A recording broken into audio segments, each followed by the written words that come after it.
25 از ابن عمر روایت است که رسول الله فرمود، این سخن محمد است، من مأمور شدم که تا زمانی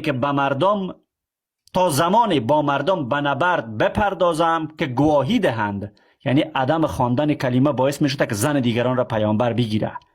من مأمور شدم تا زمانی با مردم به نبرد بپردازم که گواهی دهند بر این که نیست معبود بر حقی بجز خدای یکتا و محمد فرستاده اوست.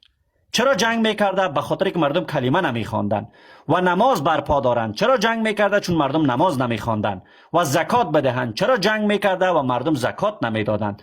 هرگاه چنین کنند، هرگاه نماز بخوانند، مسلمان شوند، کلمه بخوانند، خونها یعنی جانشان، خونها و مالهای ایشان را از من باز داشتند، مگر در مورد حقوق اسلام و حساب نهان آنها با خداست.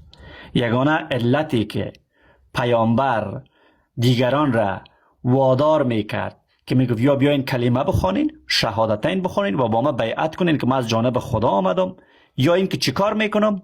مالتان را و خونتان را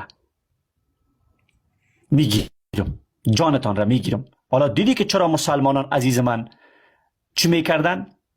میرفتن و با مشرکان بالای کاروانهایشان حمله میکردن. چرا؟ چون مشرکان خدایان خودشان را داشتن، به طرف خدای محمد الله رجوع نمیکردن. پیرو بت هبل بودن، پیرو بت عزا بودن، پیرو بت منات بودن، پیرو بت مناف بودن، پیرو سایر بتها بودن. به همین دلیل محمد میگه یا بیاین پیرو بت الله شوین یا زنتان را میگیرم خودتان را میکشم.